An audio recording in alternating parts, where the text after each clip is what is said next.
他叫王富贵，因为一场交通事故，意外穿越到了南锣鼓巷60年代，和他同名同姓的人身上。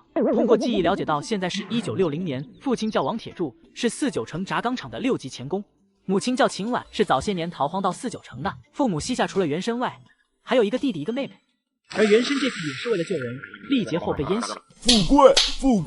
富贵，你没事吧？没事儿，就是脸有些疼。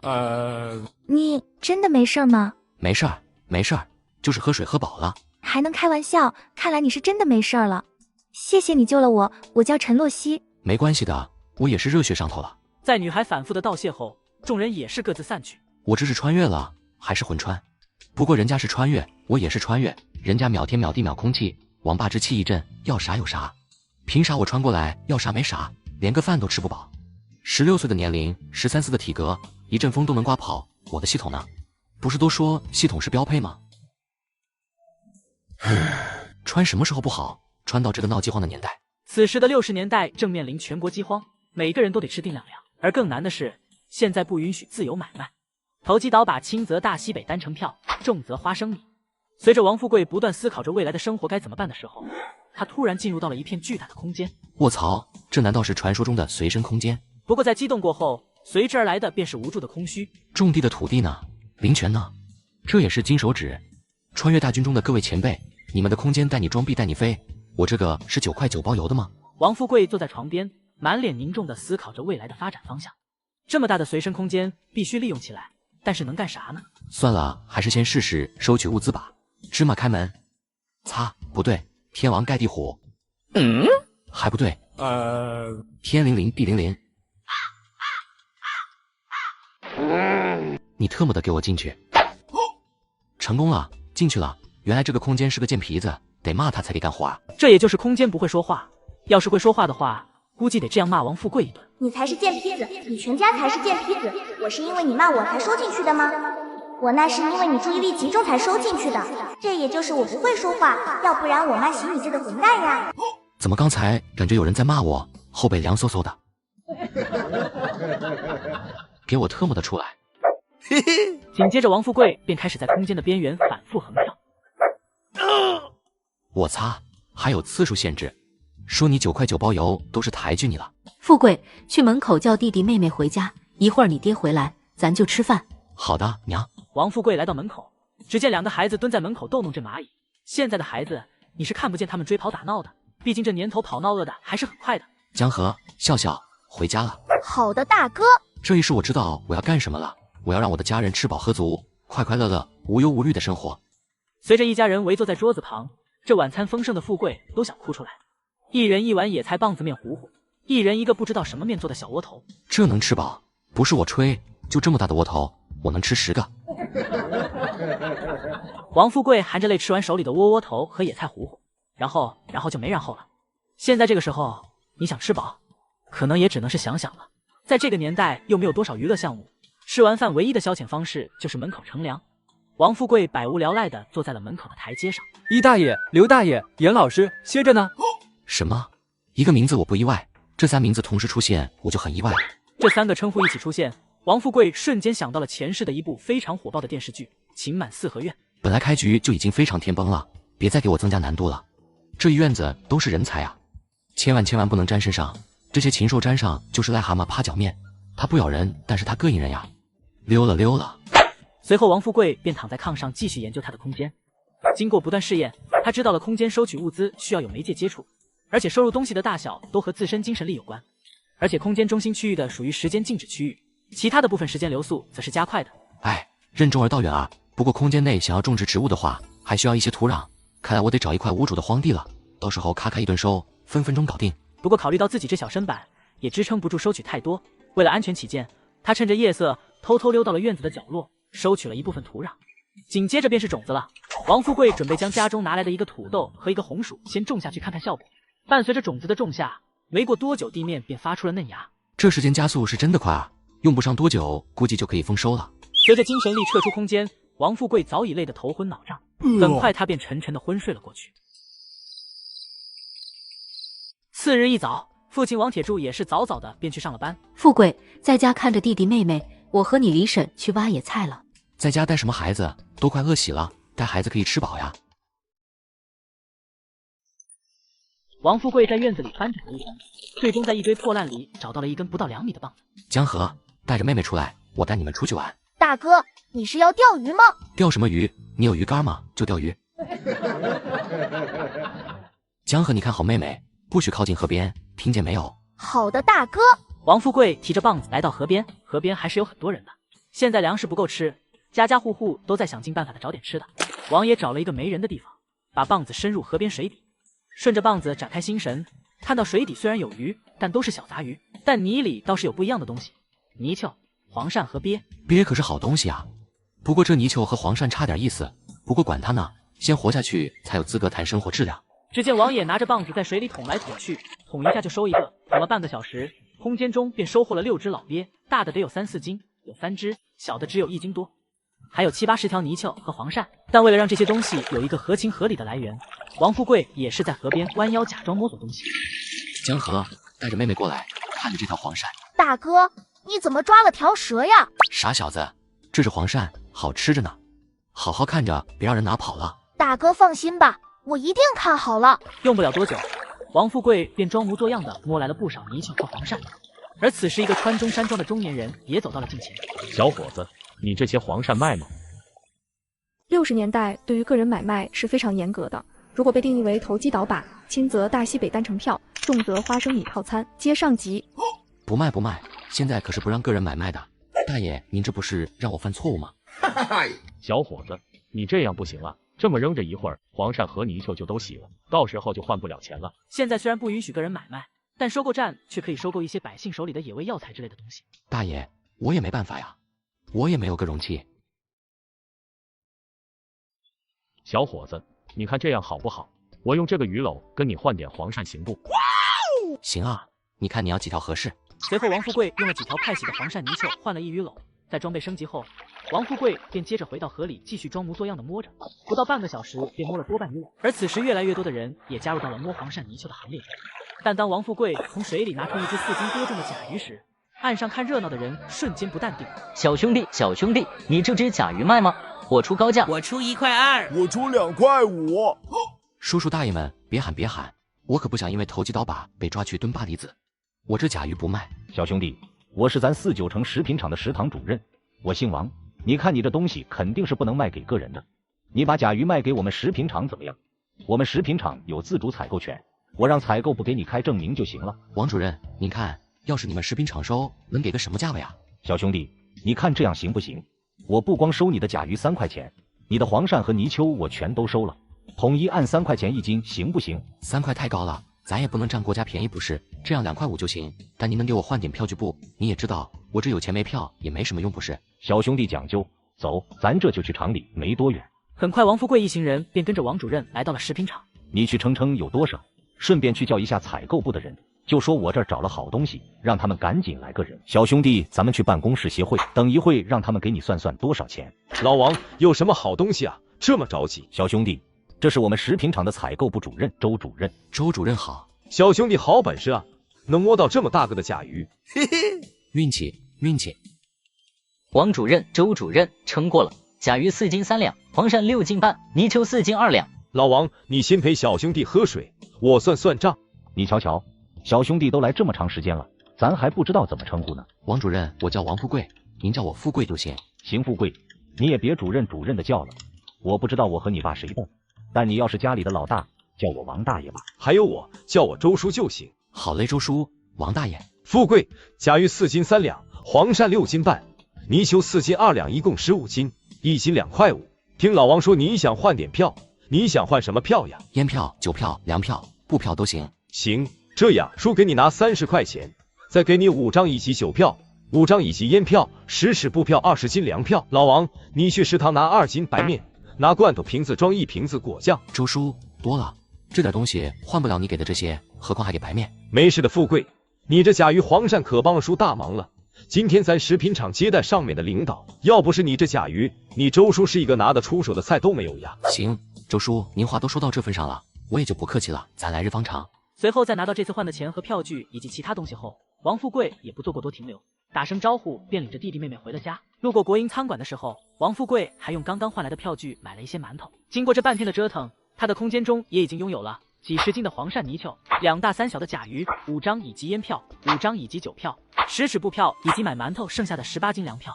当然白面还有小2斤，包括一瓶果酱。至于空间中其他的粮食还有待成熟。王富贵想象着未来的美好生活，嘴角都已经快压不住了。但对于这突如其来的粮食，有人却承受不住了。富贵，江河，娘回来了。娘，你找什么？我棍子呢？我打死你个小混蛋！娘等会，你听我解释。你说，你要是说不出个1、2、3来，你看我不打断你的腿。娘，我这些钱都是挣到来的，有证明的。大儿子，这是真的吗？真的，绝对是真的，这都是我从食品厂换来的。我大儿子都能挣钱了，我大儿真的长大了。哎，这要是换成棒子面，能换不少呢，够好几天的口粮了。晚上让你爹拿着去鸽子市换成棒子面。别啊，我费劲巴拉的换来的细粮，我还没吃呢。我不想吃辣嗓子的棒子面。娘，我爹是轧钢厂正式工人，去鸽子市，万一被质保队抓了，这要是闹到厂里，轻则通报批评，重则开除出厂，是不是有点得不偿失呀？秦婉不住的点头，王富贵嘴角压都压不住。奸计得逞，我一个叱咤风云20年的脆皮大学生，还忽悠不了一个60年代的家庭主妇，那我不如找块豆腐撞醒算了。行，那明天我加点棒子面，也蒸点2盒面馒头。我想的是吃全白面的馒头呀，面条也行呀。还是低估了这个时代的人对粮食重视程度。到了晚上，孩他娘，这是有什么喜事呀？伙食这么好。秦婉又跟王铁柱说了一下今天的情况。行啊，大儿子长大了，知道帮家里减轻负担了，但出去也要注意安全。现在的15、16的半大小子，一般家里早就放养了，能嘱咐一句就是相当负责任了。这在农村，这么大的半大小子都有结婚的了。王富贵点着头也不搭话。饭后，王富贵也是回到屋里，开始思考以后的计划。短期计划得想办法多往家里弄点吃食，这一家全都营养不良。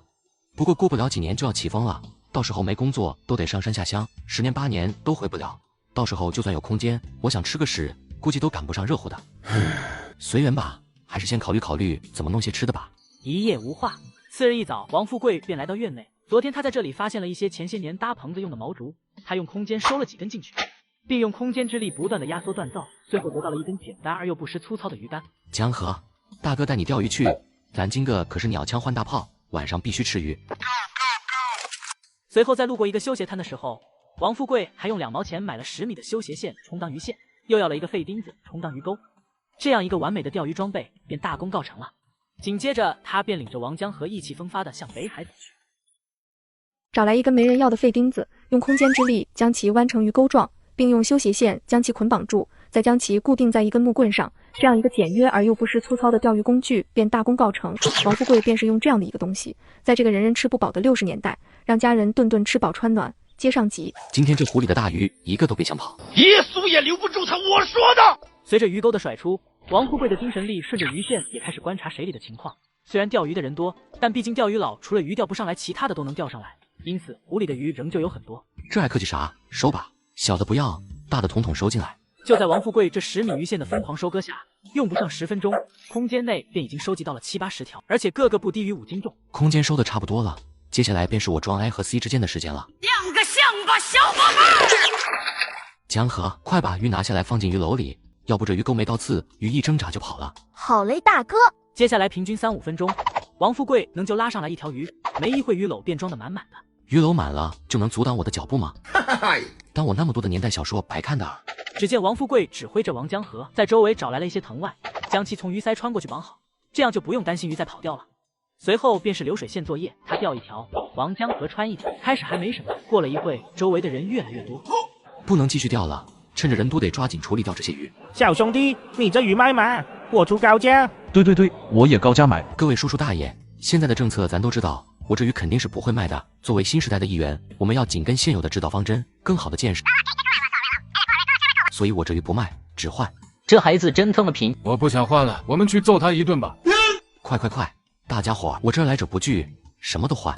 顿时气氛变热闹了起来，有拿粮票的，有拿布票的，有拿糖票的，五花八门，什么都有。没一会，40多条鱼就被换没了。大哥，鱼都被换没了，咱们没得吃了。天不生我王富贵，渔业万古如长夜。着什么急？看大哥下午再给你多钓点，下午钓的咱们再带回家。好的，大哥。小兄弟，看见这儿有卖鱼的了吗？大叔可不行瞎说呀，这儿哪有卖鱼的？哎呀，小伙子，我不是来找茬的，我是罐头厂采购部的。听说这边有人钓到好多鱼，就是你吧？我这不想着能不能买点回去给工人们尝尝鲜。既然不能买，那用东西换总行吧？我那儿有不少稀罕物件。哟呵，大叔，啥稀罕物件？说来听听。嘿嘿，我那有罐头、糖、水果，都是市面上少见的。我们的罐头都是出口的。行，大叔，那咱们就换，不过得等下午了。下午我们再钓些鱼，就跟您换。好，好，好，小伙子，那我就在这儿等着你们。随后在空间的加持下，王富贵再次收获到了60多条大小各异的鱼。中年男人也是叫了一辆马车来，把这鱼全部拉了回去。大叔，差不多了吧？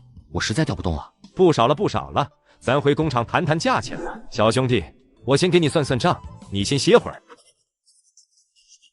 小兄弟，咱也不细分了，我统一给你按2毛1斤，你看行吗？现在供销社的鱼标价1毛5一斤，2毛不算低也不算高，行吧？小兄弟，你别嫌价格低，我是这罐头厂采购部的副主任，你放心，大叔绝不让你吃亏。那就谢谢大叔了。你这一共243斤，每斤2毛，一共48块6，你打算怎样结算呀？大叔，您看您不是说有稀罕玩意儿吗？我就要30块钱，剩下的您看能给我点什么，您就拿点什么。小兄弟，你先等会，我去就来。中年男人走出办公室，没一会儿就拎着一个袋子回来了。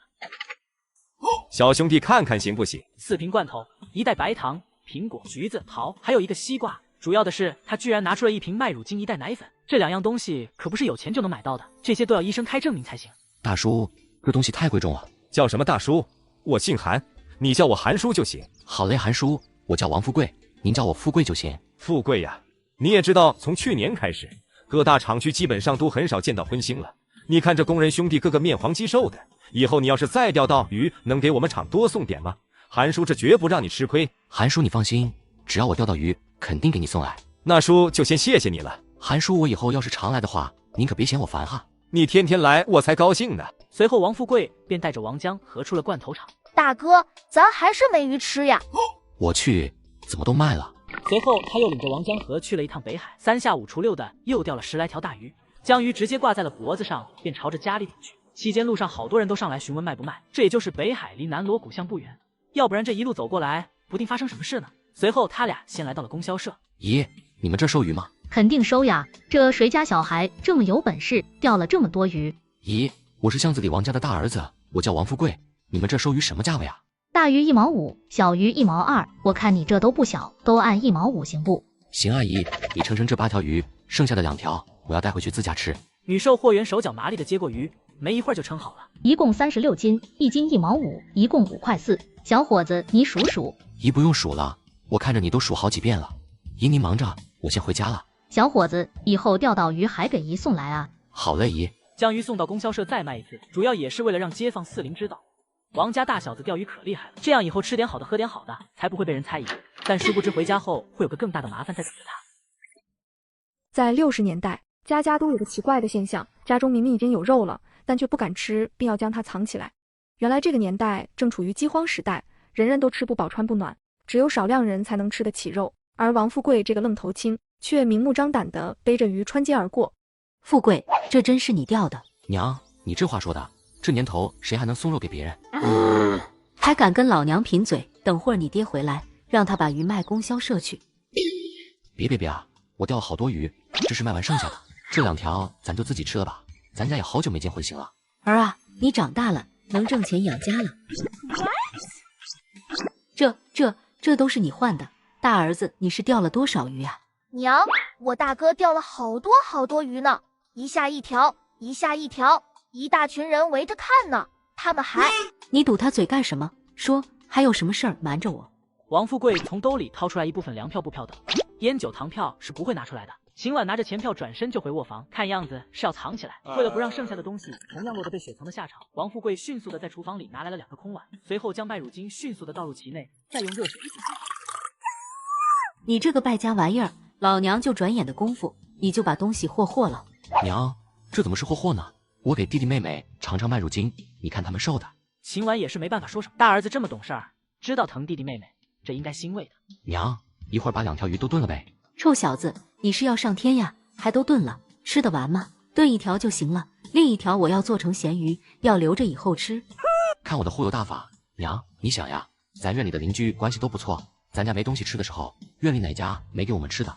而且刚才我带着鱼进门，全院都看见了。这要是咱自己在屋里关起门来吃独食，这以后抬头不见低头见的，多尴尬呀！王富贵也不是什么圣母，这要是和对门禽兽大院似的，别说给他们吃了，不端出去馋他们，就算王富贵仁义了。行吧，娘，你放心吧。鱼是我钓的，今天我能钓到，以后我会钓得更多。秦婉听了儿子的话，心里宽慰不少，转身便进厨房忙活了起来。你这小丫头片子怎么这么可爱啊？你是吃可爱长大的吗？鸡可爱，鸡可爱。用不了多久，鱼汤的香味就在小院里弥漫开来。秦婉将炖好的鱼盛出几大碗，分给了邻居。随后王铁柱回家后，一家人也是美美的吃上了一顿鱼汤。晚饭后也没有什么娱乐活动，院子里一帮人围在一起砍大山。走了哦，哥哥带你玩去。小婉呀，你家几个孩子真亲呀，不像我家一天到晚净干仗。是啊，咱们富贵特别照顾弟弟妹妹。王富贵抱着小丫头一路来到供销社。爷，有什么烟呀？经济烟8分，飞马2毛8，大前门3毛5，牡丹4毛9，中华7毛6。姨，这水果糖多少钱？水果糖1分钱1块。姨，给我拿2包大前门，再拿1个火柴，剩下的都买水果糖。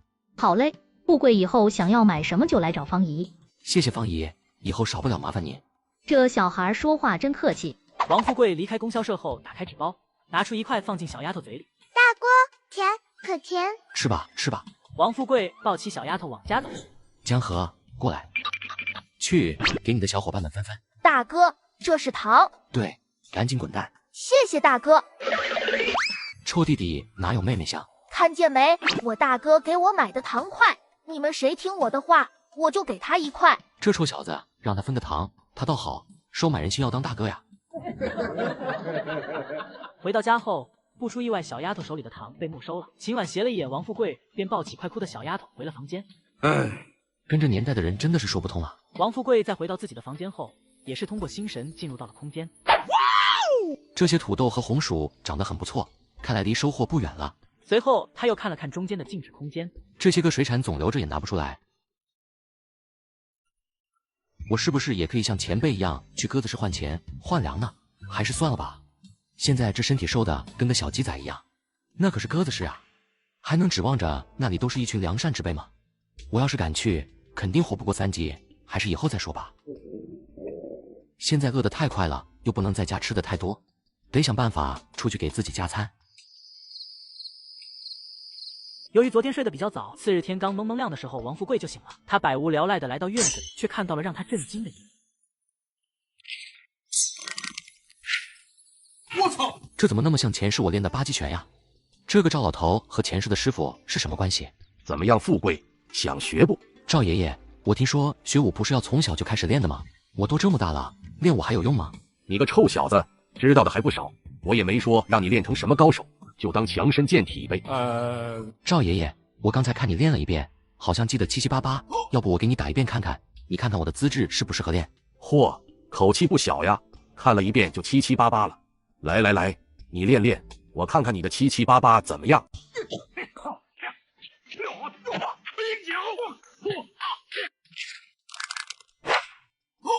富贵，你真是第一次练。赵爷爷，你也是看着我长大的，我这不才看见你打拳，我原来都不知道您老人家还是个练家子呢。年纪轻轻的就有一身横练的筋骨，简直100年一见的练武奇才呀！哦，赵爷爷，难道您要收我为徒？小兔崽子，你想什么呢？你都叫了我10来年爷爷了，咋的？你还想给我降一辈呀？那你爹叫我什么呀？叫你老哥呗。来来来，你个没大没小的小兔崽子！我信你个鬼！你这个糟老头子坏得很。随后，王富贵在吃过早饭后，也是领着弟弟妹妹去供销社，准备再买些糖给他们吃。但就在他们再次回来的时候，却看见大院门口停了一辆吉普车。要知道这个时代，看见一辆吉普车可比后世的劳斯莱斯都稀奇。王富贵，这不是我前2天救的那个女孩吗？爸，这就是王富贵，就是他救的我。小同志，谢谢你的救命之恩。大爷，您客气了，都是应该的。当时我也是脑子一热就跳进水里了。这里不是说话的地方，咱们进屋说。大爷您坐，家里没有茶叶，您多担待。你不用忙了，你也坐。小同志我。大爷，你也别同志的叫我了，您叫我富贵就行。好，那我就叫你富贵。我是名军人，不喜欢弯弯绕绕。今天来的目的我就直说了，洛西是我的宝贝女儿，救命之恩理应登门道谢。另外送些礼品聊表心意，当然也是看看你有没有什么需求。看着这个架势，又是吉普又是警卫的，这大爷的职位肯定不低。嗨，老子可是有空间的男人，我怕个屁呀！陈大爷，既然你都这么说了，我也就不跟您客气了。我家的情况你也看见了，不知道您方便不方便给我安排个工作？你对工作有什么要求？陈大爷，您看安排进轧钢厂方便吗？我父亲在轧钢厂工作，我们也能有个照应。厂保卫科行吗？我毕竟是军人，和保卫科能说上话。现在的厂保卫科归厂子领导，但又受当地武装部管辖。好，那我就先谢谢陈大爷了。又客套了一会儿，陈家父女就要起身告辞了。陈家带来的东西，王富贵也没有推辞。王富贵，我家地址告诉你了，有时间找我玩，我带你去吃好吃的。好的。这小伙子的为人处事一点都不像个孩子，不过我怎么看他这么眼熟呢？就是想不起来像谁。随后在送走陈家一行人后，王富贵也是火急火燎的回到屋内，打开了箱子，箱内整整齐齐的摆放着2瓶毛子、2条中华、1盒茶叶、2瓶麦乳精、2袋奶粉、10罐牛肉罐头、1小沓全国粮票。这里真算是重礼了。到了中午，王富贵开了2罐牛肉罐头，加了1小盆野菜，炖了整整1锅，又让王江河去国营饭店买了10个2盒面馒头。他带着弟弟妹妹好好饱餐了一顿，这也是王富贵到这个时代后吃的第1顿饱饭。吃饱喝足后，兄妹3人也是百无聊赖的躺在炕上，没多久就都睡着了。到了下午，王富贵才醒来。这不行呀，饿得越来越快了，这要是让父母知道，不得吓出个好歹啊！得想办法单独行动一段时间。现在家里这么多好东西，我要是说给爷爷奶奶送点去，很合理吧？天才！晚饭时，王富贵也是将陈家的事一五一十的讲了一遍，随后又讲了一下要去爷爷家住一段时间的想法，父母也是非常赞同。晚上躺在床上，心神再次进入空间，看着这土豆和红薯，心情咋就这么舒畅呢？看着这个长势，估计2、3天就应该成熟了，我马上就要走上人生巅峰了。一夜无话。第2天早上吃过早饭，秦婉给王富贵准备了一个袋子，将5斤棒子面、2桶麦乳精、2袋奶粉、橘子、桃、西瓜、苹果这些刚换来的东西全都装了进去。娘，这次我会在爷爷家多住几天，你把咱家的票据尽可能的都换了，别太省吃俭用。等我回来再去钓鱼换钱，也不要天天去挖野菜，隔1天去一次，意思意思就行了。总吃野菜对身体不好。好好好，我大儿子也知道心疼娘了。去吧去吧，路上注意安全。王富贵在去王家沟前，又顺路去供销社买了些糖、烟、调料、大锅，最后还买了20斤牛栏山2锅头，这些都是要给爷爷家用的。最后又顺路去了趟食品厂，用100多斤的鱼又换了些棒子面和10斤白面。最后在胡同里找了个没人的地方，把袋子收进空间后，便大步的向王家沟走去。太爷爷，我来看你了。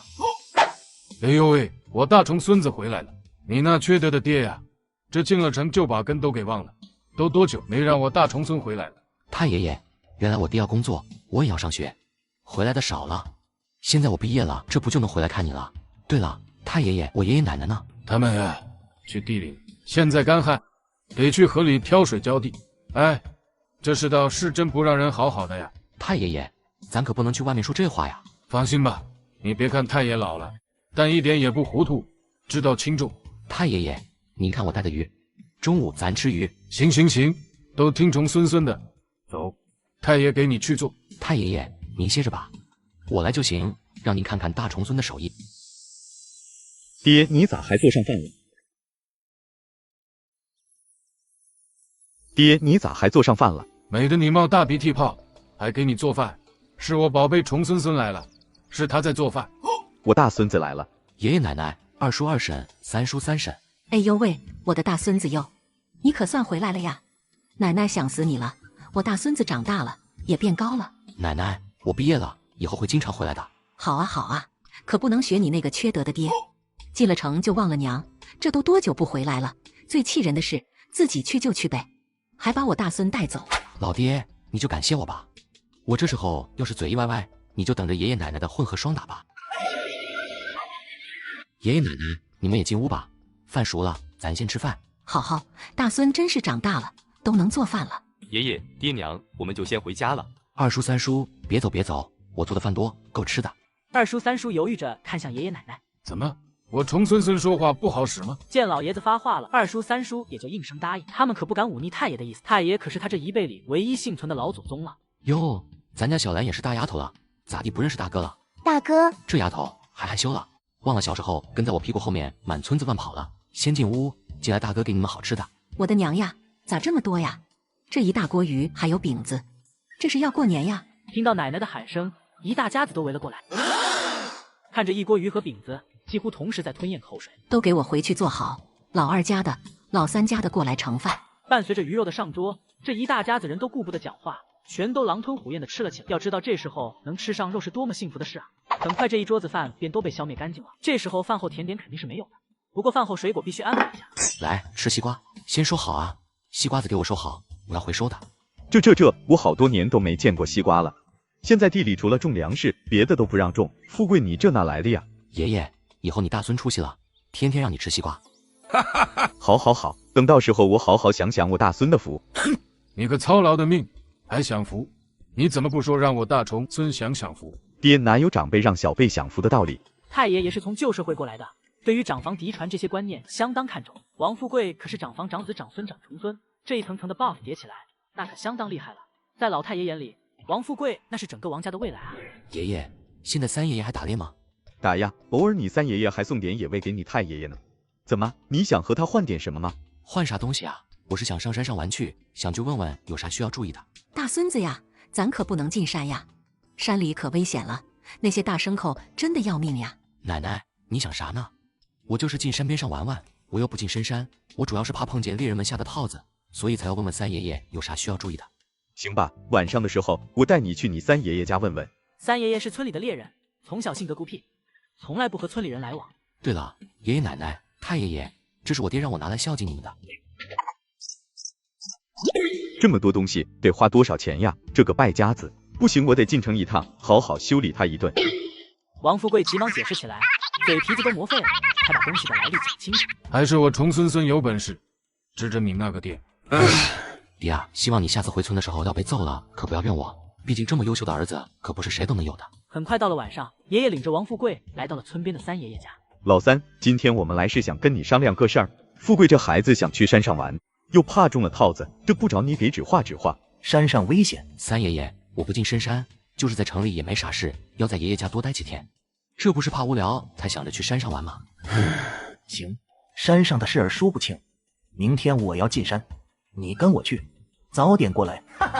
谢谢三爷爷。丑话说在前头，进了山必须听话，要不然没有第二次。三爷爷你放心，我知道轻重，肯定听话。寒暄几句，王富贵和爷爷就回家了。王富贵因为明天要进山，早早就睡了。第二天一早天蒙蒙亮，他便起床出了门。到了三爷爷家后，他背着背篓，拿着柴刀，跟着三爷爷进山了。三爷爷边走边和王富贵说着进山的注意事项、打猎技巧、植物的识别。三爷爷很吃惊王富贵的体力和学习能力，因为要跟王富贵传授经验，三爷爷也没有刻意去寻找猎物。就是这样，还是打到了2只野兔、3只野鸡。到了傍晚，爷俩回到了三爷爷家。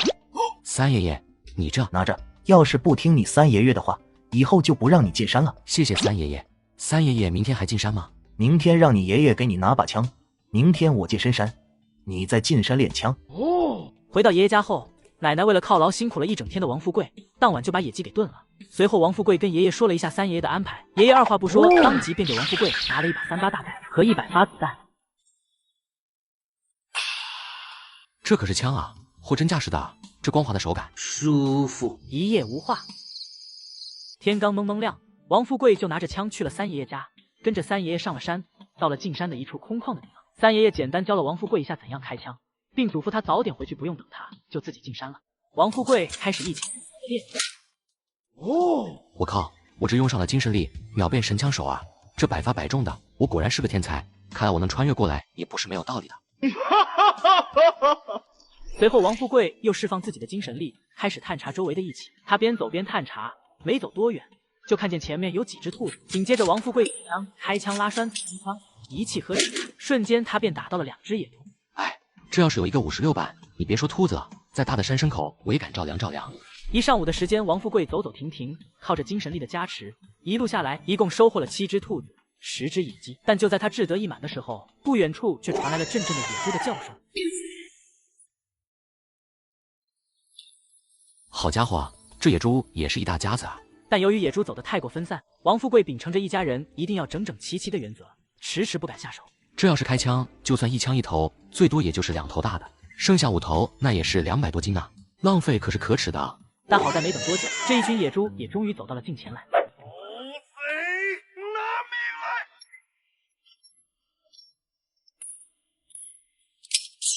擦，没子弹了。 5枪过后，野猪剩下1大1小，眼瞅着就要跑出3、8大概的射程之外了。我特瞄一个有空间的挂载，能让你们从我眼前跑了。王富贵瞬间将步枪收入空间，毕竟在空间内装弹也只是一瞬间的事。还有谁？随后，王富贵为了安全起见，也是从空间内拿出了一根竹子，远远的捅着野猪，将其收入空间。还是小心为好。我现在这小身板，要是哪个野猪生命力顽强点，抱起给我来个爱的冲撞，想必我不会再有第2次穿越的机会了吧？在这样一番折腾下，王富贵这一天下来收获颇丰，2头200多斤的大野猪，5头40、50斤的小野猪，以及7只野兔、10只野鸡。随后，王富贵抬头瞅了瞅天上的太阳，我得回去了。这要是回去晚了，以爷爷奶奶的脾气，我再想上山可就难了。不过话说回来，这地方真是个好地方，山清水秀的，要是后世肯定要开发成旅游景点。等过30、40年，要是这里环境没有被破坏，也没人开发，我就来给你打造成一个度假村。到时候给它圈起来，我也让你们买门票进来，这样我不就能躺着数钱了吗？临近天黑前，王富贵终于回到了村子。他先到了三爷爷家，但是三爷爷还没有从山里回来，他也是在屋内留了一只野兔。随后又从空间内拿出一只野鸡和野兔，开开心心的冲着自家走去。太爷爷，你看我自己打的，怎么样？你重孙子厉害吧？哎呦，我的重孙孙真厉害呀！第一次独自上山就打到了猎物，太厉害了。我大孙子就是厉害，小小年纪就能从山里找到吃食了。这以后我大孙子可饿不着了。奶奶，今天把兔子和野鸡都做了吧，叫着叔叔2家一起吃饭吧。富贵啊，不用，哪能3天2头去老家吃饭的？这要是让别人知道了会笑话的。你三叔说的对，不过就让这群小崽在这边吃吧。太爷爷给事情定了性，所有人也就不会反对。我的重孙孙就是心灵手巧，你看看，这才刚开始学，就能弄得这么好。爹，您看这兔子皮包的又干净又完整，不知道的还以为是个多年老猎人包的呢。太爷爷、奶奶，你们就当着我的面一点不含蓄的夸我，真的好吗？那咋了？我大孙子就是厉害，还不能夸了呀。最终在大家七嘴八舌的夸奖下，王富贵也是将野鸡野兔处理干净了。奶奶，晚饭我做吧，要是你做又该清水煮了，那玩意儿我可不吃啊。行，听大孙子的，那奶奶给你烧火。现在的人做肉一般都是一锅肉扔进锅里，最多放点大葱，放一点盐，那味道别提多新鲜。最关键的是他们还不煮烂，说煮的火大的肉没嚼劲，吃了容易饿。老头子，你去烧火，看着大孙子做饭，我这心疼的不行，我怕我睡不着觉。你心疼我就不心疼吗？你这个老太婆！大孙子，你是跟谁学的做饭呀？我总不能说跟你说我是跟斗爸爸学的吧？爷爷，家里对门院里有个大厨叫何宇柱，我没事就看着他炒菜，看着看着就会了。大半个小时后，一桌丰盛的野兔野鸡大餐便新鲜出炉。爷爷，这么香的菜你不喝点？喝点，肯定得喝点。说着进屋拿碗给自己打了一碗酒，还给太爷爷打了半碗。爹，这么好的菜，您老爷喝点。哼，你可真是个大孝子，你自己一碗，我就半碗，你可真孝顺呀。爹，咱说话的讲理，您都多大岁数了，喝这半碗都多。哼，爷爷，小兰呢？没过来，应该还在他家呢。不是说小的都过来吗？小兰，大哥，什么事儿呀？大哥叫吃饭，你怎么不过来？大哥，我吃过了。怎么着，胆肥了，敢和大哥撒谎了是吧？就这半人高的院墙，你当你大哥瞎呀？赶紧给我进去吃饭。最终在王富贵的辛勤劳动后，祖孙2代全都美美的吃上了香喷喷的肉菜。而饭后一大家子也是坐在院子里乘着凉，唠着村里的家长里短。说，老三来了，这是有事儿。这是富贵放我那的兔子，我给拿过来了。给你就留着，你教他本事，还不能让他孝敬你一只兔子。可是个屁！怎么，老子说话不好使啊？我听书的。对了，富贵，明天不进山了，今天我进了深山，得歇歇才行。叔没什么事，我就先走了。你这个三爷爷属驴的，牵着不走，打着倒退，也就我的话还听一听。太爷爷，我三爷爷怎么就一个人呀？那年你三爷爷带着他媳妇和儿子去城里卖野味，正好碰见了小日子，娘俩都没了。后来你三爷爷就性情大变，跑出村子参加了游击队，到后来打跑了小日子才回来。回来后就在村边修了现在的房子，只因那里离祖坟最近。那为什么三爷爷只跟咱家来往呀？因为那年是你爷爷救回的你三爷爷。原来三爷爷也是性情中人呐。那不对啊，三爷爷打过鬼子，还是游击队，上面应该给安排工作呀。哼，怎么没安排？但你三爷爷那头绝驴就说要守着你三奶奶，说啥也不去。以后没事多去陪你三爷爷聊聊，我看你三爷爷挺喜欢你。好嘞，太爷爷，以后没事我就去。次日一大早，王富贵吃过早饭后便出了门开始闲逛。此时的村里一个人都没有，现在能动弹的都下得上工了，就连小孩也都帮着捡捡柴火，打打猪草。总之整个村子就俩闲人，一个老太爷，另一个便是王富贵。三爷爷在家吗？富贵过来有事儿？没事儿，就是在村里溜达，溜达着就到您这儿了。哦，这也太不会唠嗑了。三爷爷，你昨天进深山有收获吗？昨天进山不是打猎，是为了抬身。哦，抬身，听着就挺神秘的。三爷爷给讲讲呗。三爷爷看着王富贵拭目以待的样子，也就开始讲起抬身的过程，从寻找到使用的工具以及中间的忌讳，再加上辨别品相，这一说就是一个来小时。三爷爷，你又不缺吃喝，为什么费这么大力气去抬身呀？我听说现在城里收人参的可便宜了。当然是因为你啊。三爷爷，我身体健康着呢，哪需要人参呀？你看我腰上这2颗火热的小太阳多么耀眼！哇，金色传说。你身体是很健康，但是你现在身体内空，最近是不是食量大增，而且很容易饿？哦，对啊，三爷爷你怎么知道的？前天你跟我进山，我发现你气息不对，我就想着得给你补一补，这就把以前发现的一颗老参给抬了回来。三爷爷这可不行，太贵重了。你都说了现在城里这东西不值钱，昨天我就开始炮制这颗人参了，还缺点辅药，一会儿我就去城里买回来，明天应该可以做好。你也别跟我客气，你爷爷应该也跟你说过咱们两家的关系。行，三爷爷，我也不跟您客气了，咱爷们来日方长。对了，你等着，我去给你拿点东西。这是给你的，留着防身。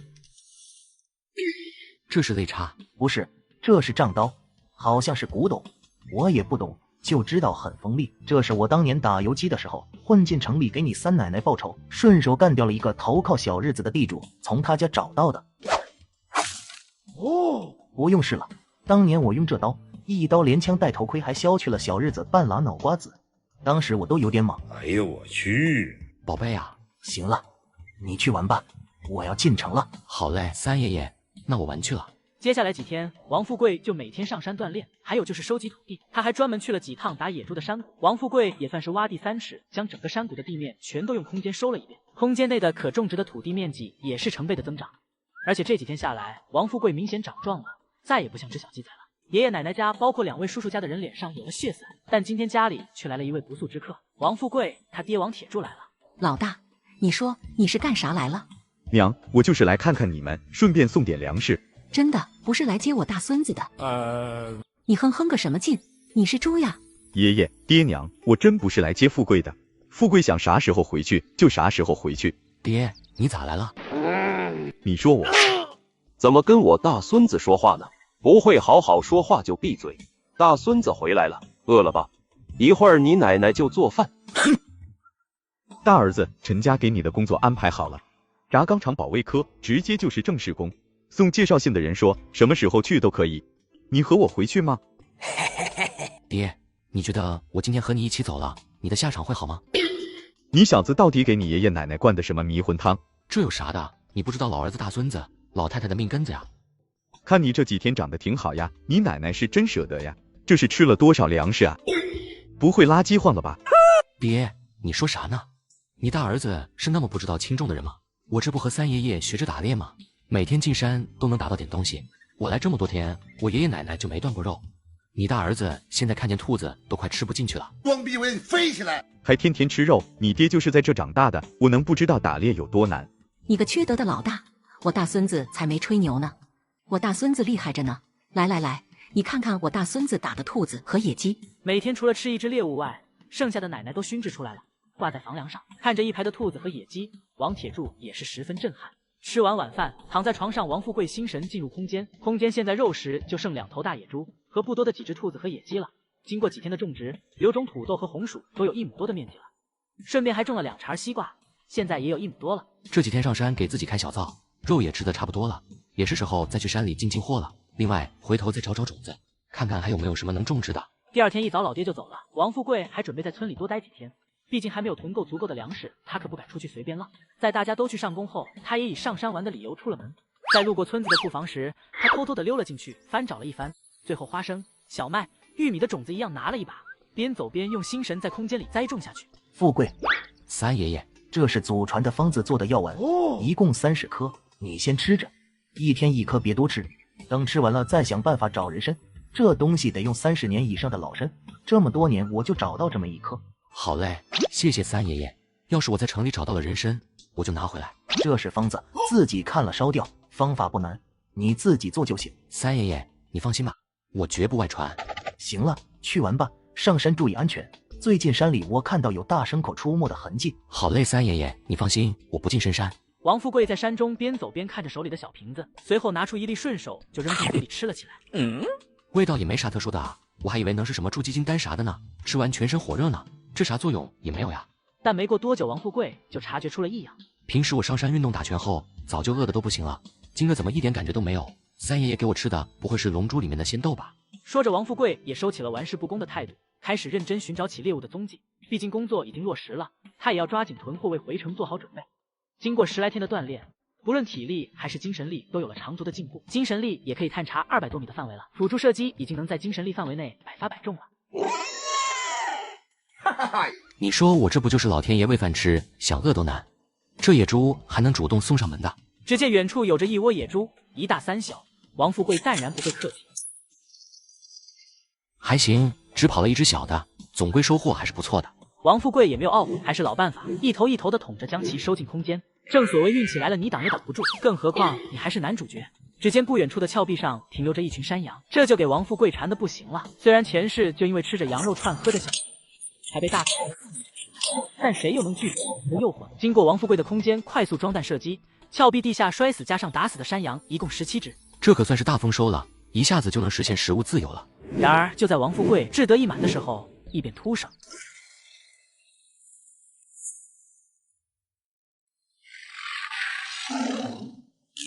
这老虎看体型身长的有2米多，一定是山羊的血腥味把它引过来的。前世因为羊肉串自己来了一个空中飞人，这一世难道又要因为羊肉串成为虎口美食了吗？古有武松打虎，今有我王富贵徒手搏虎，来吧！老虎转瞬间便来到了王富贵近前。 7步以外枪快，7步以内枪又准又快。在危险的刺激下，王富贵3秒枪枪爆头。老虎也在扑食的动作中饮喝中。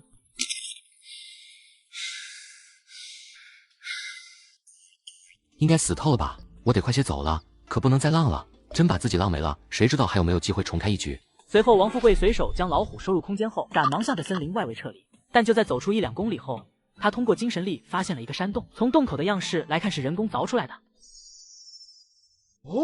用精神力都探查不到尽头，这山洞这么深的吗？王富贵在冲着洞内随便开2枪后，便躲到了一边，警惕地看着洞口。毕竟这深山老林的，要从里面跑出一只熊瞎子，那就热闹了。看样子里面还算安全，进去看看吧。毕竟人工开凿出这么大的山洞，里面肯定是有东西的。随后，王富贵用空间制作出了一个火把，慢慢地向洞内走去。这么多箱子啊，这不便宜我了吗？管它是啥呢，先收了再说。没一会儿，所有的箱子全都收进了空间内，王富贵也累得瘫坐在地。这真是像后世人常说的，让你背100斤大米，你背不动；要是背100斤钞票，你能飞奔起来。在休息了一会后，王富贵也是通过心神开始查看空间内的箱子，每个箱子上都写着倭文。这难道是倭国人藏在这里的？看着一箱箱的黄金，王富贵也是震撼的张大嘴巴。每个箱子都有300多斤重，100个箱子里面80个都装的黄金，这是多少呀？得有25000来斤。发了发了，这下子一次性财务自由了。等着到了90年代，咱啥也不干，可以直接躺平了。王富贵边走边想着未来的美好生活。随后，在一个岔口，他又发现了一个空间，这好像是一个武器库，不过这些个东西都锈蚀的差不多了，也不能用。好家伙，这是炸药吧？这东西也有啊？这不会是小日子的秘密据点吧？说着，王富贵也是将所有还能用的炸药包全部收集到一起，找个合适的位置埋好炸药后，将引线拉至洞口。现在空间里的这些东西，要是让别人发现了蛛丝马迹，估计我可能就要被抓起来了。还是让所有的痕迹消失掉吧。随后，王富贵点燃引线，便头也不回地朝着山下走去。可惜了那些武器弹药啊，这要是完好无损的，拿到黑市上可都是硬通货呀。不过这也就是想一想，这要真拿出来，估计他离花生米套餐也就不远了。最终在傍晚时分，王富贵也是回到了爷爷家。接下来的2天，王富贵又进了2次深山，又分别打到了5头麋鹿、6头野猪。等着下次再来，说什么也要弄把5、6半，这3、8大概太影响我的发挥了。那么多的肉从我眼前溜走，心疼啊，太心疼了。这天晚饭的时候，王富贵也是和爷爷奶奶还有太爷爷讲了一下自己要回城工作的事。大孙子，非得回去工作呀？在咱村里不一样吃得饱吗？奶奶，就算工作了我也常回来，等工作一段时间我再买一辆自行车，到时候没一会就可以到家了。大孙子，咱可说好了，可不能学你爹那个犊子，出去了就不往家走，1年到头也不回来几次。奶奶你放心吧，我就是想有个工作。我从来没碰过钱，我对钱没有兴趣。咱得看长远一点。对，我重孙孙说的对，钱不钱的不重要，真要是没钱了来找太爷爷。你太爷有哦，这老爷子有钱，看着不像呀。当年有一家商人，好像是得罪了当时4、9城的副长官，他们为了躲风头，特意安排人将财宝给沉在了山腰的那处湖里。后来过了半年，副长官发现了这一家子，再后来这一家子就没了。又过了1年多，副长官投降了。有一次我带着你爷爷去半山腰的湖里，让他潜下去看了一下，还真有那些东西，整整30个大箱子。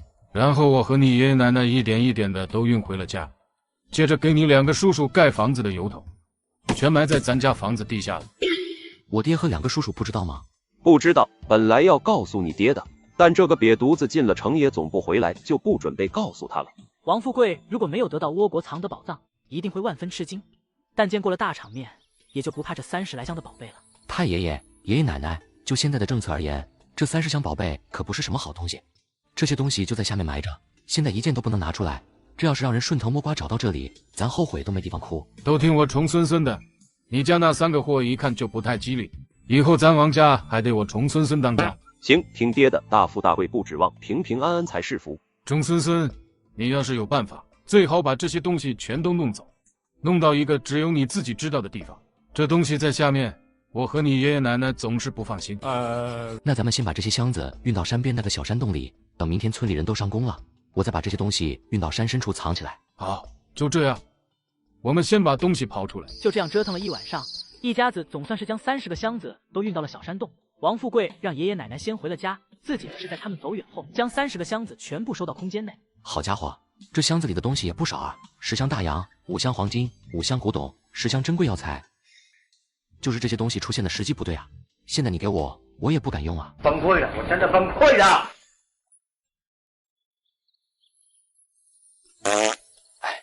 这个年代我突然拿出来这么多的肉，大家估计会吓得够呛吧？不过我也想低调啊，可是实力它不允许呀。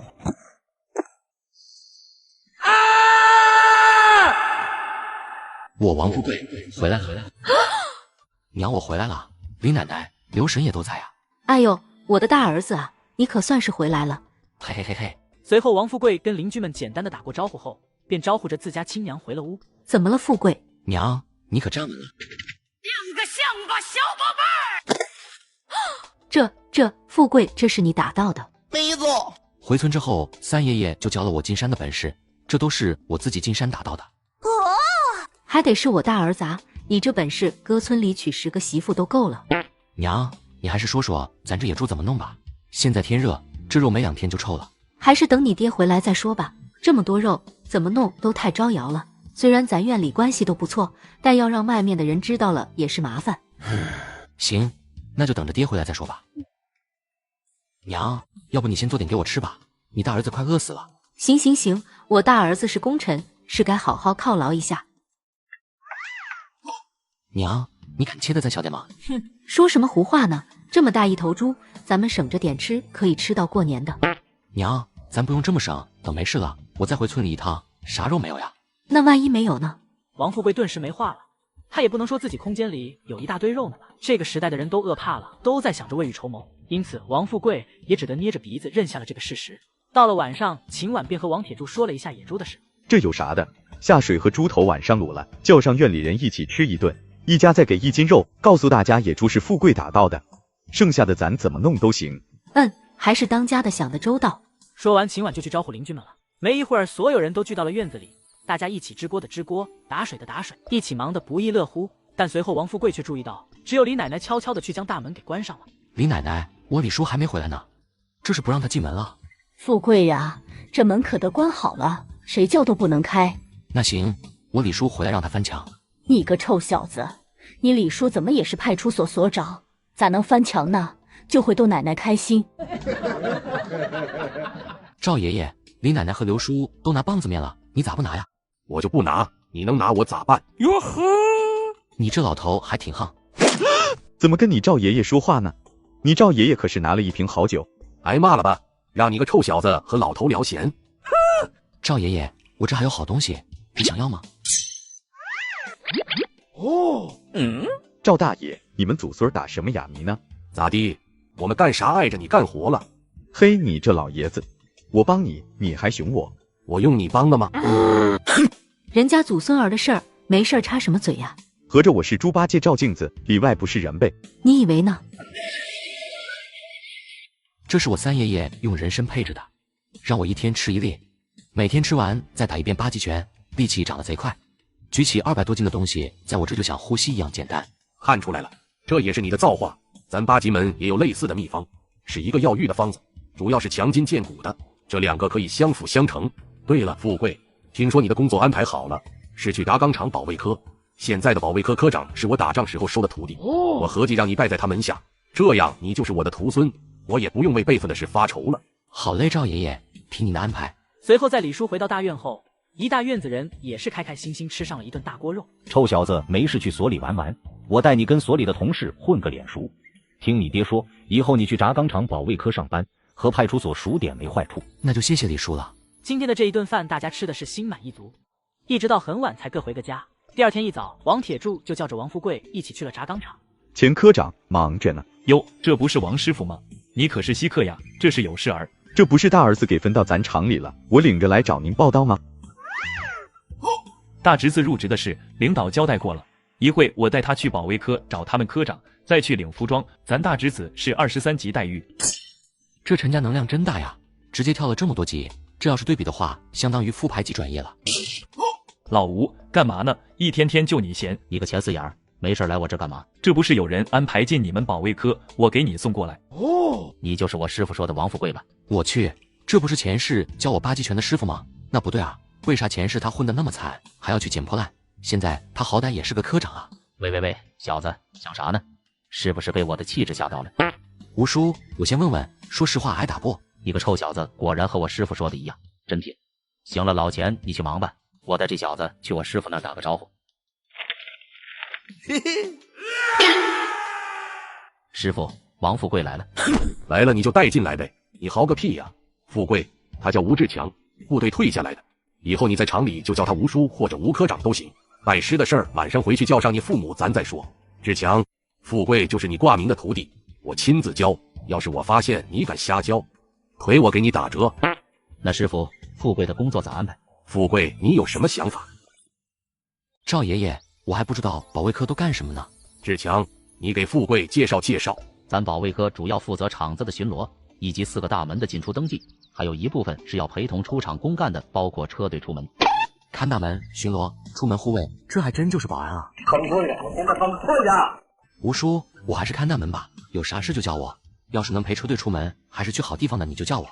这年头能陪着车队出门还是好事的，毕竟可以顺手在当地带点好东西回，这也算是大家默认的规矩。要不驾驶员这8大员之一的称呼怎么来的？好了，志强，你领着富贵去把衣服和配枪领了吧。好的，师傅。吴叔，咱有5、6班吗？想啥呢？咱这只有3、8大，5、6班哪轮得到咱们？那吴叔咱的火力也不行呀。火力不行，咱这有2挺捷克式，还有1门迫击炮，你说火力够不够？咋还有迫击炮？这有啥的？早几年咱这还有重机枪呢。这回王富贵不觉得是保安了，毕竟保安他也没有这个火力配置。你娘没跟你说要挑大一点的衣服吗？我为啥要挑大1号的衣服？你这孩子是真不会过日子啊！你拿个大的回去让你娘改小点，省出来的布也可以给你弟弟做件衣服啊。吴叔等我发了工资，给我娘扯上10尺8尺的布，那不什么都有了。你小子就不是个过日子的货。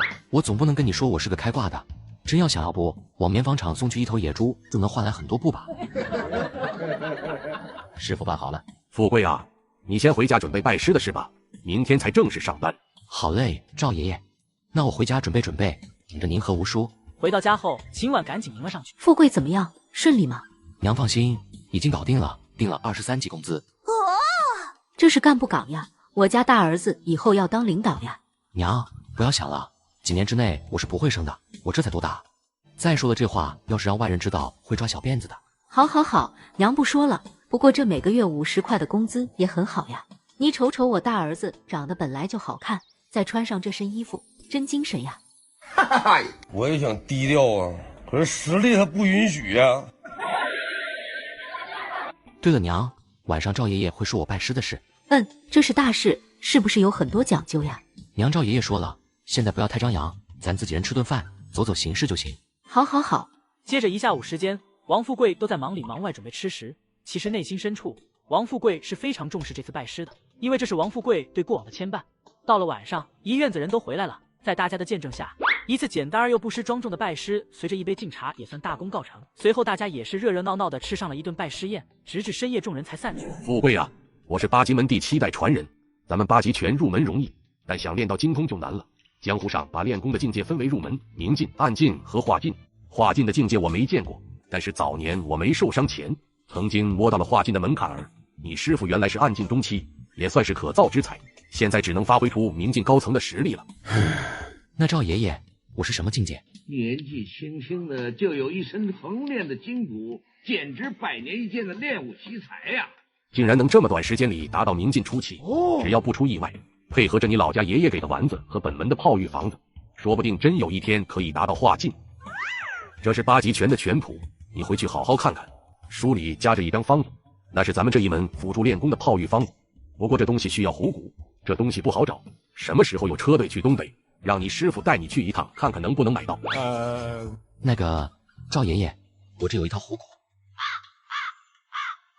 你哪来的这东西？嘿嘿，上次回老家去山里打的，没敢跟家里人说，我就放在我三爷爷家了。你个臭小子，胆子是真大，那可是老虎呀！那不是巧了吗？老远就看他趴在那睡觉，拿着送上门的东西，我能不要吗？我抬手就是一枪。别在这吹牛了，你才摸了几天枪啊，还自信上了。赵爷爷，我现在的枪法可好了，200米内指哪打哪，不信明天让我师傅带我去试试。哟呵，那就试试，要是你吹牛，以后不许上山了。到了晚上，王富贵躺在炕上，心神进入到了空间，看着生长旺盛的农作物，他的心情又好了几分。看来过不了几天就可以丰收了，想想粮食自由的日子，我就兴奋的睡不着觉啊。不过这么多的粮食不能直接往外拿啊，看来得找个机会去鸽子市逛逛了，起码能给空间内的粮食找个出处。第二天吃过早饭后，王富贵父子和刘叔、赵爷爷一起去上班了。师傅，一会儿到点关了门，我就带着富贵去和科里的人认识一下。不着急，等会儿关了门，带队去靶场。富贵说他枪法不错，我要看看，要是这小子吹牛，以后就不许他上山打猎了。小子靠谱不？这要是全都去了，你一枪都上不了吧？可丢人呀！吴叔，放心吧，绝对给你长脸。随后，王富贵带着一双只有大学生才有的清澈目光，站在大门口看着陆续进来的工人。哟，这不是对门王师傅家的大小子王富贵吗？这是来厂子上班了。柱子哥好，易大爷、刘大爷好，贾大哥好。礼多人不怪嘛，不管他们怎么样，只要不惹到自己，那就相安无事。真要惹到自己，我可不是什么善茬。富贵兄弟，你这是进保卫科了？是啊，柱子哥，我也不小了，不能天天瞎逛啊。兄弟，以后打饭来30堂，你柱哥在30堂有面子，肯定没人敢给你颠勺。谢谢柱子哥，今天中午就去。随后又闲聊了一会，工作时间也到了，大家也各自散去。王富贵也在吴叔的带领下来到了靶场。今天给大家介绍一下，他叫王富贵，以后和咱们就是同志了。富贵说他枪法不错，这是骡子是马的拉出来溜溜，正好咱们也有段时间没打靶了，每人5发子弹，今个咱们都练练手。王富贵先来，大家呱唧呱唧。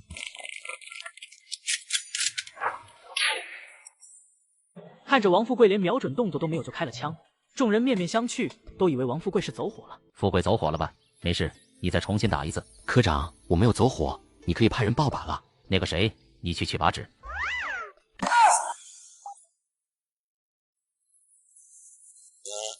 我有空间加持，别说打靶了，打蚊子我也行啊。还有谁？科长，我要打200米。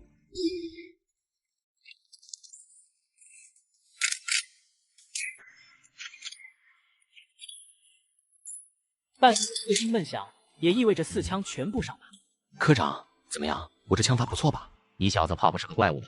这枪法就算在部队都是神枪手了。随后各个小队也开始了打靶，1个小时左右打靶结束，各队都去各自的工作岗位了。你小子还真是个怪才，要不去当兵吧，肯定有出息。赵爷爷，我现在工作挺好的，而且现在是和平年代了，我还是好好上我的班，给你我爷爷奶奶、太爷爷养老才是正事。你个臭小子！随后赵爷爷看王富贵没事，便打发他去乡下将虎骨取回来。早去早回，今天晚上就要开始炮育了，你年龄到了，不能耽搁。好嘞，赵爷爷。随后王富贵便骑着师傅的自行车出了门。他出了厂子后，找了个没人的地方，从空间内取出一头100来斤的大野猪，装入麻袋绑在后座上，便直奔食品厂而去。毕竟那副虎骨正在他空间里躺着呢，他肯定不会跑回爷爷家。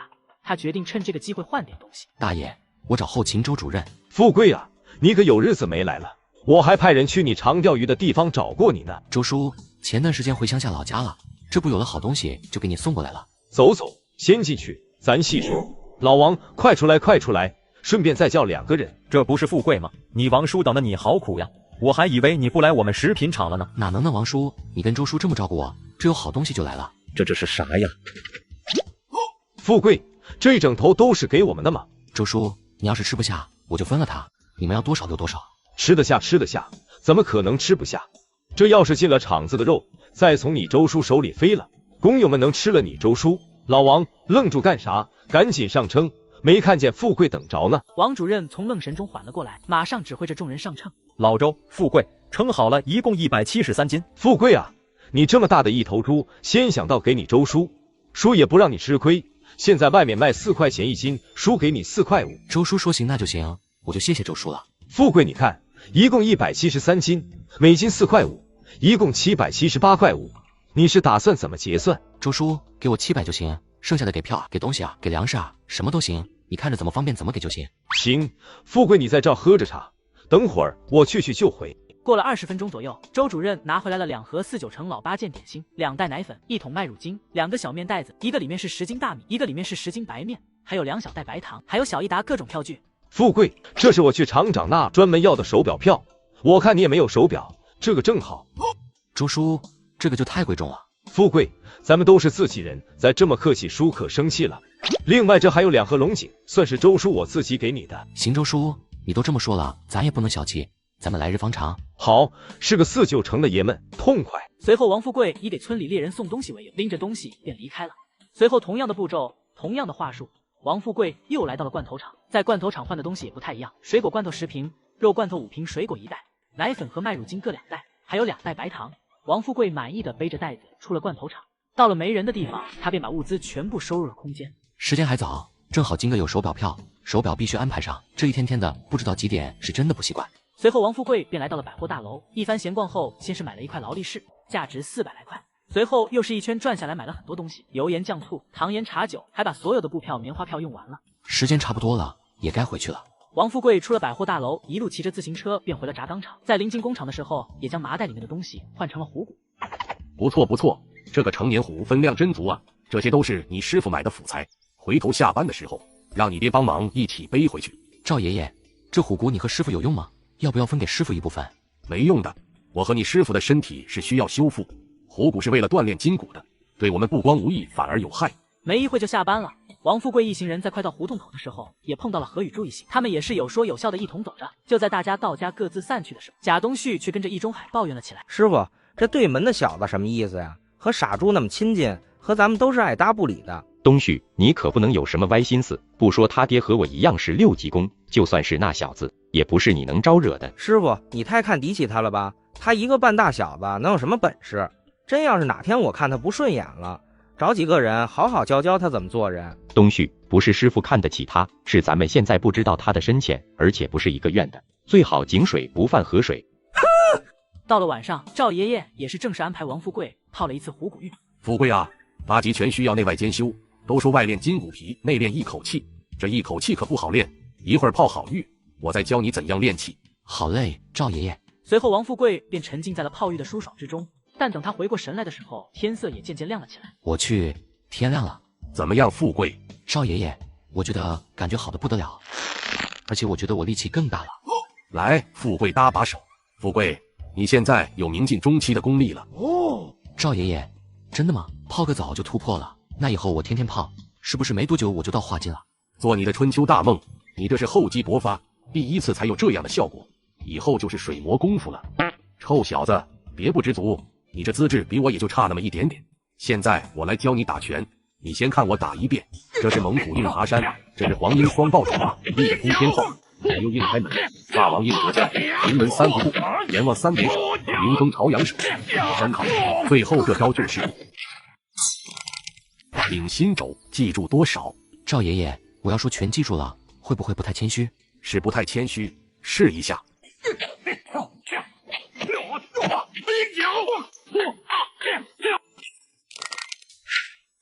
马德，人比人气死人，这世上真有练武天才呀！赵爷爷，怎么样？不错吧？年纪轻轻的就有一身横练的筋骨，简直百年一见的练武奇才呀！但是和我年轻的时候比，还是资质平平，小朋友还得练啊。这老头嘴真硬，明明心里就很满意。随后吃完早饭，大家就都一起出门上班了。富贵，刚才那个叫贾东旭的，看你的眼神不对，你当心点。贾东旭，我和他没什么交集啊，当心点阴招就行了。赵爷爷放心吧，我会留意的。这小子真要是敢动歪心思，我也不会心软的。臭小子，我不怕你被打，我怕的是你下手太狠，就他那个小身板可挨不住你这一下。赵爷爷，我又不傻，给他尝尝记性就得了。要是那小子过分了，我把他带到我李叔那儿，都能给他吓屁了。我就知道你不是省油的灯，人家还没动呢，你怎么治他都想好了。去找你师傅吧，让他给你安排个办公室。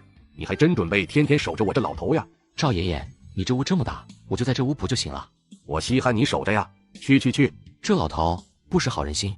臭小子，有本事你大点声！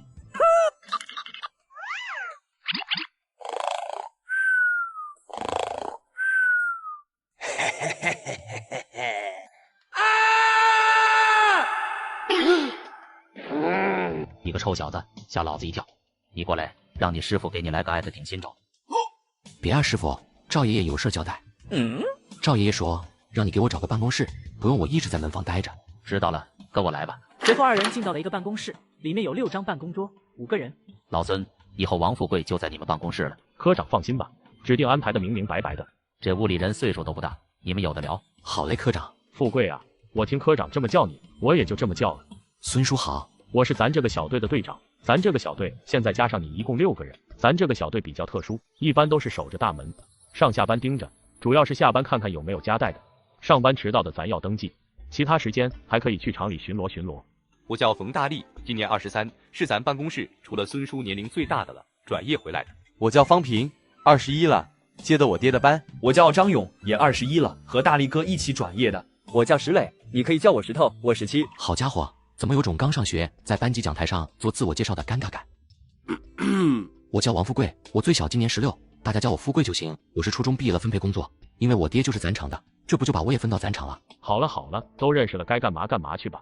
张勇上午去门口值班，下午大力，石头你也领着富贵熟悉环境。好嘞，孙叔。随后二人在厂里一边走着，石磊一边介绍着工厂的环境。走着走着，看见在一个隐蔽的拐角处有个人，看样子正在小便。同志，你哪个车间的？怎么随地小便呀？嘿，同志，你别走，你是哪个车间的？怎么能随地小便呀？王富贵紧随其后，他看见小便的那男子后，发现还是个熟人贾东旭。喊什么喊？不就是撒泡尿吗？同志，你这不是撒泡尿的事儿，厂子规定不许随地大小便。马德，你个臭小子，还给我上纲上线了！你不许走！你还没完没了了是吧？我长这么大没见过这么嚣张的人。当我面就这么放肆，那以后我在保卫科还怎么混？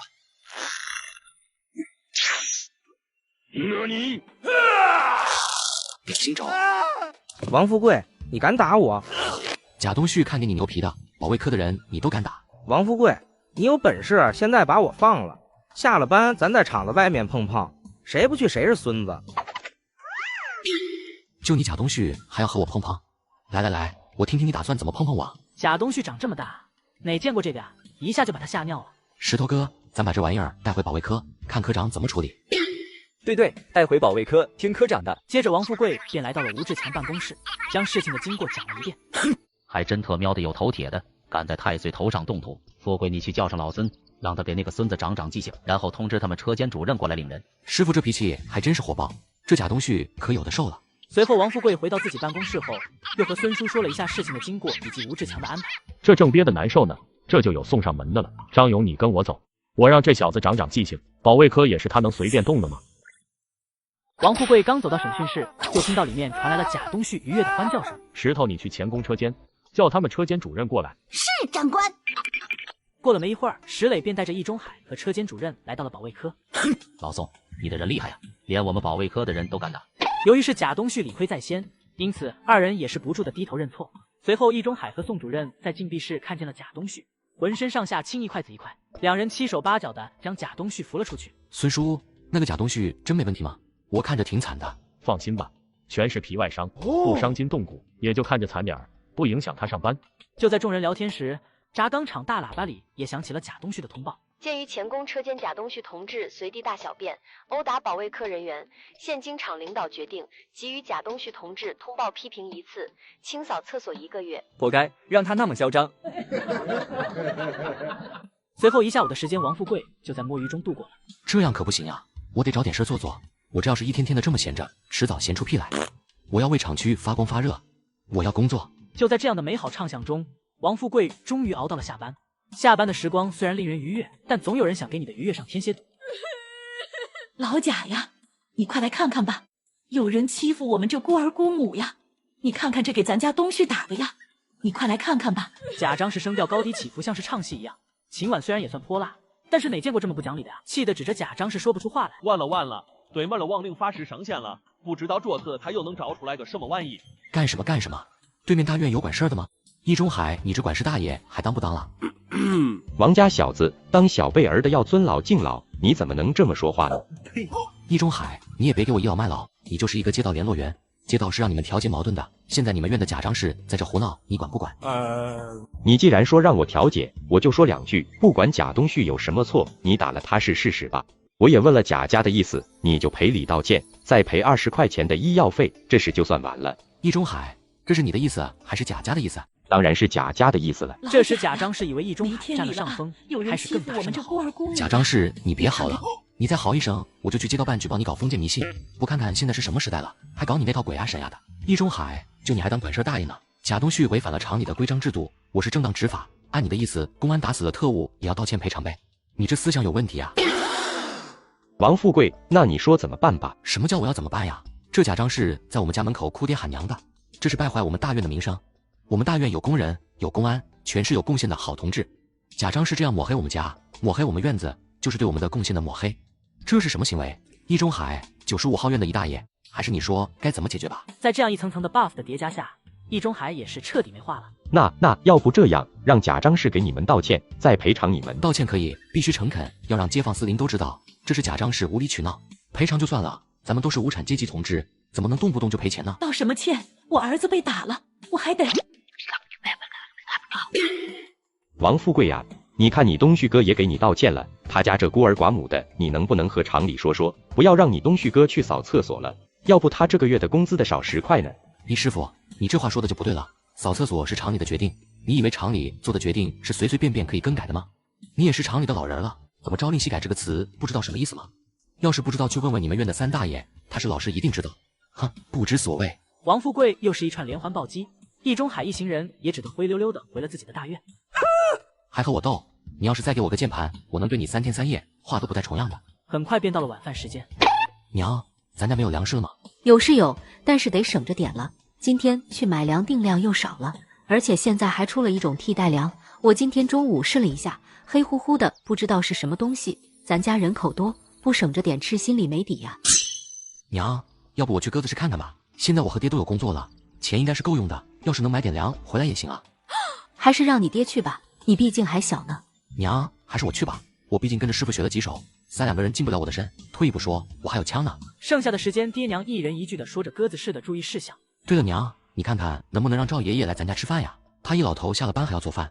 再说了，以前也无所谓了，现在赵爷爷可是我师爷了，咱总得表示表示吧。照理说应该的，可是现在咱家也难啊，粮食不够呀，这猛地加一口，咱家的定量肯定不够。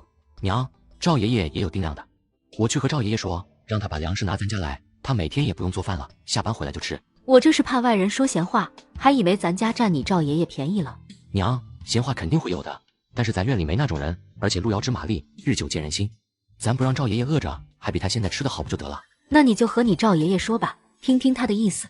王富贵应了一声后，便转头去了赵爷爷屋。赵爷爷，刚才我和爹娘商量了一下，我们想你以后就在我家吃饭吧。你这每天回来还得做饭，挺麻烦的。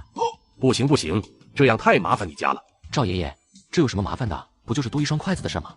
先说好啊，我家定量可没你的份，你得带粮食才行。你个臭小子，我说的是粮食的事儿吗？我说的……赵爷爷，既然说的不是粮食的事儿，那就不是事儿。反正我们吃啥你吃啥，别指望给你开小灶啊。你个臭小子，真是让我说啥好呢？不知道说啥就别说了，您是我师爷，再说您还是看着我长大的呢。现在我长大了，也是时候开始给您养老了。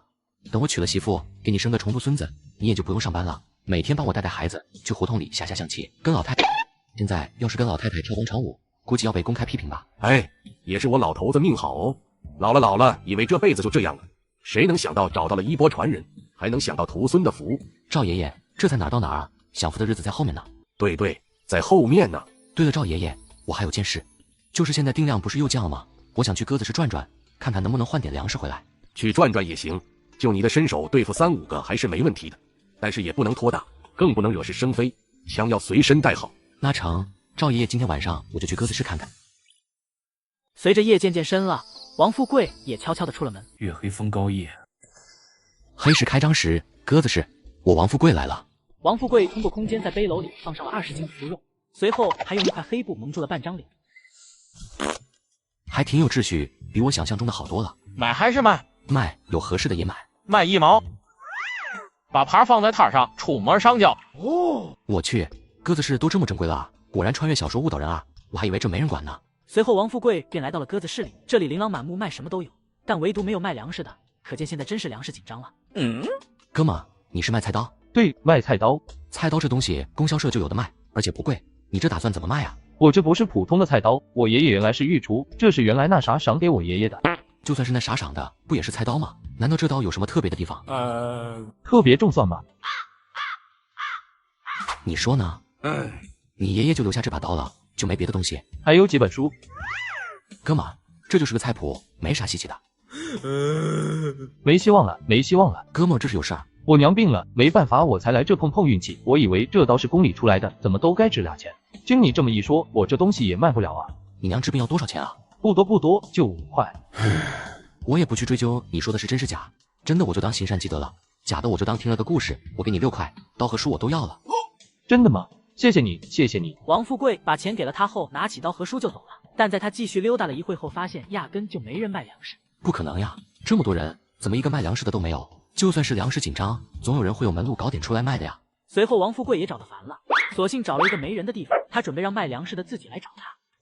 小兄弟，这野猪肉咋卖？不卖，换粮食。咋个换法儿？1斤猪肉换2斤细粮或3斤粗粮，不要替代粮。哦，这是3斤大米，你还有肉吗？1斤半猪肉，我没称，你可以去称。小兄弟，你看我这把称能换你这半斤肉不？我擦，这货脑子转得挺快啊！一个新称供销社才卖1块5，半斤肉现在卖2块钱，都得抢着买。行吧，正好我没有称。没一会，王富贵摊位前就围了好几个人。当知道要用粮食换，很多人就垂头丧气的走了。但是还是有3个人换走了5斤肉，都是用的大米和白面。小兄弟，你还有多少肉？我有多少，你能都要呀？都要。你放心，我是这个鸽子市的主人，这点实力还是有的。我这是碰上个2代啊，在这个时期家里没点背景，可弄不起一个鸽子市。猪肉还有13斤，1斤换2斤；猪头18斤，1斤换1斤。大强去取粮食，取多少？取44斤。哥，拿大米还是白面？大米就行。让兄弟见笑了，我这兄弟脑子不太好使。赤子之心挺好。兄弟，以后再打到野猪，可以直接来鸽子市找我，跟看门的时候找龙哥就行。没一会儿，大个子就拿着一个袋子过来了。兄弟，称吧。龙哥这么大的买卖，就我这么点东西，我信得过。兄弟大气。随后王富贵又和龙哥客套了一会，便拿着粮食回家了。爹娘，你们怎么还没睡啊？你出去时，你娘就醒了，一直等到现在。娘，放心吧，我买到粮食了。现在鸽子市场没有卖棒子面的，但是有卖细粮的，我就买了点。今天我还认识了鸽子市里管事的，他们说能用鱼换粮食。等哪天休息我就去钓鱼，再用鱼去鸽子市换粮食。行，现在赶紧睡吧，忙活一晚上了。第二天一早，王富贵就被叫起来上班了。要不是怕以后被遣返回乡下，这破班高低不能上。我空间里面要啥有啥，现在却要866，郁闷呀。到了工厂，赵爷爷让王富贵跟着去了门房。富贵啊，你躺那再睡会儿，昨个折腾了一晚上，也没好好睡个觉。王富贵也不客气，他是真困了，躺在床上就睡着了。你小子真是有福呀，刚醒就该开饭了。赵爷爷，这就是有福之人不用愁，无福之人愁没用。去吧，早点打饭去，不用排队。赵爷爷，要不我带回来一起吃？不用，一会儿你师傅就打回来了。要是不让他给我打个饭，这玩意儿能在办公室睡一天。随后，王富贵一行人直奔第3食堂。富贵，第1食堂离得近，为啥来第3食堂呀？孙叔，第3食堂我有熟人。富贵是我兄弟，你们以后来3食堂别的不敢说，肯定没人敢给你们颠勺。柱子哥，我那有点好东西，下班回家了，你去我家找我。哦，什么好东西呀？秘密。王富贵下午回了办公室，刚坐下，石磊就凑了过来。富贵，我听见咱打的那个姓贾的说要报复你。石头，你听谁说的？靠谱吗？孙叔，我也是刚才刷饭盒时听见姓贾的和别人说的。他说今天下班回去的路上要废了富贵一条腿。太猖狂了！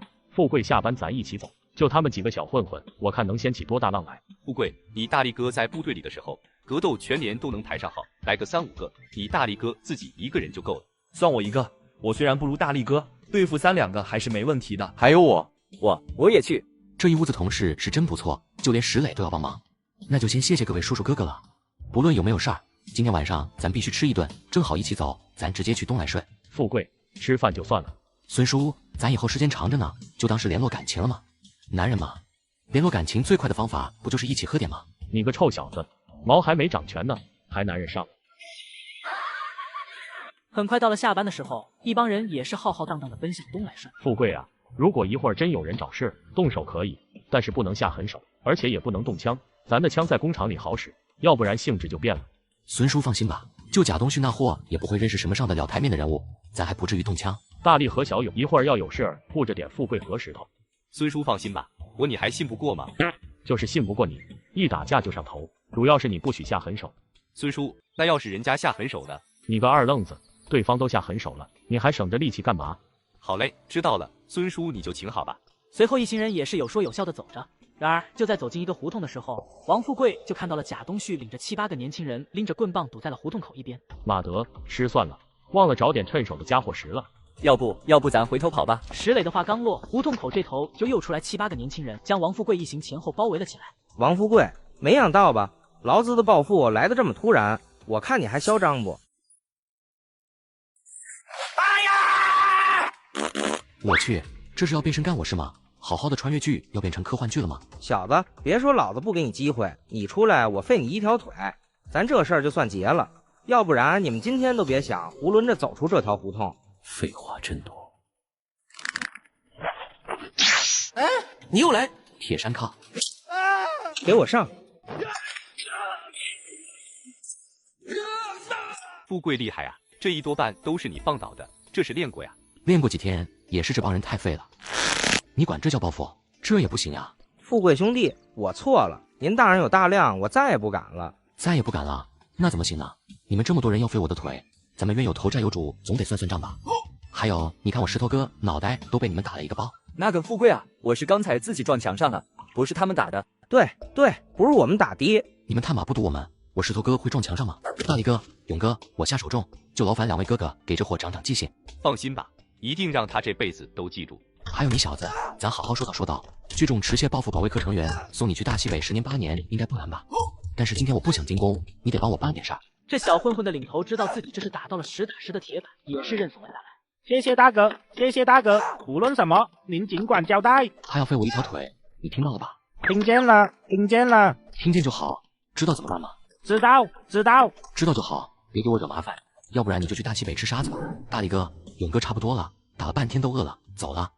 便宜你了，富贵就这么放过姓贾的？街里街坊的犯不着把事做绝。按照电视剧的走向，这贾东旭也没几年了，这要是把他送去大西北，那不就成了就他吗？而且他这种大概率只会是抓起来关几天，这不是太便宜他了吗？众人有说有笑的走向东来顺。东来顺现在可是少有的能吃到羊肉的地方，大家喝的是推杯换盏，吃的是风卷残云。酒足饭饱之后，大家也就分手各回各家了。知道了王富贵的身手，也就没人再说要送他回家的话。回到家后，王富贵洗漱好后便躺在了炕上，通过精神力进入到了空间，望着全部成熟的农作物，王富贵的内心也是喜悦的不行。好家伙，全都成熟了，我这摇身一变就成了大款了啊！经过王富贵的一番统计，土豆取出一半留种继续种下，最终剩余2500多斤；红薯留种后剩下5000多斤。玉米、小麦和花生由于只种了1点，因此并没有收获太多。玉米70多斤，小麦20斤，花生只有15斤。但由于玉米、花生、小麦太少了，因此王富贵又将其全部种下。这样再有10天，我就可以真正做到想吃啥吃啥了。但王富贵一直怀念前世的大白面馒头和大米饭，想起大米饭，王富贵就开始琢磨，怎么种点稻子，上哪能弄来些种子呢？我手里面有这么多的大米，我可以种下去啊！现在这个时代的大米不都是胚芽米吗？这不是现成的种子吗？说着，王富贵便用精神力在大米里面挑出了30斤胚芽完整的大米，并将其全部种了下去。在完成这些后，王富贵看了看时间，现在已经是夜里12点了。白天睡了一上午，明天又是周末，现在也不困闲着也是闲着，不如去鸽子市转一圈，正好用这新鲜的粮食再换点啥。随后，王富贵便轻手轻脚的出了门。龙哥在吗？兄弟是哪位？找龙哥什么事儿？昨天龙哥说有好东西直接来找他，这不是今天就来了？稍等一下。兄弟动作挺快呀，昨天刚说今天就搞到野猪了。野猪没搞到，搞到点红薯和土豆要不要？这要是有肉还行，整点红薯和土豆还来找我，是不是太不把我当回事了？兄弟有多少呀？4000斤红薯，2000斤土豆，这也没多少呀。多少？兄弟你刚才说多少？4000斤红薯，2000斤土豆。兄弟，这可不能开玩笑呀。虽说现在土豆和红薯不算粮食，但是这也是最好的替代粮了。放心吧，龙哥，我还没有那么大胆子到你地盘来逗你玩。兄弟，那东西在哪？在小树林里，有村民看着。那兄弟是想怎样交易？想卖多少钱一斤？龙哥，价格嘛，市面上土豆4毛，红薯3毛2，咱也是熟人了，我给你们土豆3毛2，红薯2毛4，怎么样？行，兄弟讲究。那哥哥就先谢谢你了。至于方式，咱也先小人后君子，你带着你的人可以拿着家伙等在小树林外，我先进去和村民打声招呼，然后出来带你们进去，咱也互相之间都有个防备。兄弟想得很周到，你稍等一下，我去叫人。龙哥最好带点麻袋，咱乡下没有那么多袋子。趁着龙哥回去叫人的间隙，王富贵也是先来到树林内，从空间里取出红薯和土豆堆成2堆后，才往外走去。龙哥可以了，咱进去吧。龙哥，过秤吧。对，过秤。愣住干嘛呢？干活呀！龙哥带来的人开始忙活起来了，但是有2个人始终端着枪警戒着。这个龙哥能在这里开鸽子市，不是没有原因的。不说家庭背景，就这份谨慎，就不是常人能比的。龙哥，红薯4000斤，土豆2000斤。兄弟的称够准的呀，一斤不多，一斤不少，都是村里会计统计的。兄弟这样也好，咱的账好算。红薯和土豆按你的价格一共1600元。兄弟数数。龙哥，我还信不过你吗？兄弟痛快，哥哥就先回了，毕竟这么多东西得运进库房。龙哥您忙。随后2方人便各自散去。王富贵怕节外生枝，也没有继续去逛鸽子市，直接就回家了。第2天上午9点多，王富贵才起。大锅爆，大锅爆！小丫头，昨天一天没见想大哥了吗？想大哥。果然还是妹妹好。大哥，外面有个漂亮姐姐找你。